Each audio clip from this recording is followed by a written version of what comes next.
Com o Américo Martins para a gente acompanhar essas estratégias há semanas das eleições nos Estados Unidos, Américo, e que está muito claro, né? Como a gente colocava, Kamala Harris tentando esse diálogo direto com o eleitorado negro, que tinha se afastado, inclusive, de próprio Biden, que ajudou a elegê-lo nas últimas eleições, porém agora, quando o Biden até então era o candidato democrata, era um eleitorado que vinha fugindo das urnas agora em novembro nessa corrida pela Casa Branca. Ao mesmo tempo temos Donald Trump, mais uma vez subindo o tom quando o assunto é imigração, e sabemos que nessas eleições nos Estados Unidos, imigração é um dos principais temas.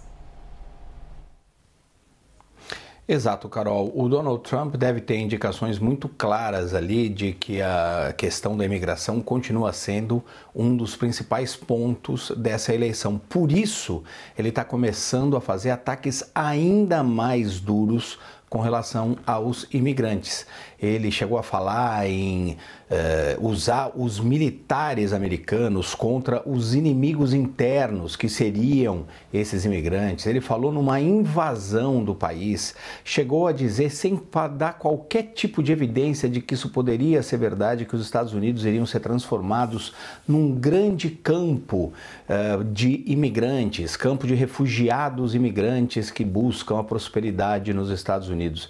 E falando isso num tom sério, falando isso num tom de ameaça aos eleitores, acreditando, obviamente, que isso vai mobilizar o seu eleitorado nas urnas no dia 5 de novembro. Então, o ex-presidente Donald Trump está apelando para uma retórica cada vez mais radical e muito distanciada da realidade.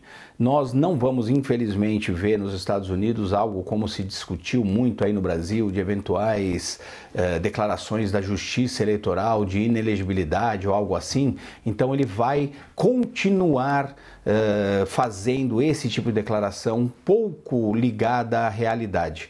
E a Kamala Harris também partiu para o ataque nos últimos dias, o que nos mostra aí que essa retinha final da campanha vai ser muito violenta dos dois lados. Ela questionou o ex-presidente Trump, especialmente com relação aos dados médicos, os dados de saúde dele. Ela acusou o ex-presidente de não estar sendo transparente, de estar mentindo aos eleitores ao distorcer e selecionar que tipo de dados sobre a própria saúde dele ele divulgaria para o público. Então a gente vai ver muitos ataques. E também existe uma preocupação muito grande, Carol, dentro do Partido Democrata sobre o fato de que a Kamala Harris, embora tenha conseguido reviver a campanha democrata, não conseguiu abrir uma distância nacional, pelo menos maior, com relação ao Donald Trump. Uma distância que, se fosse maior nacionalmente, poderia também se traduzir numa distância um pouco mais confortável nos estados pêndulo, aqueles 6 ou 7 estados que vão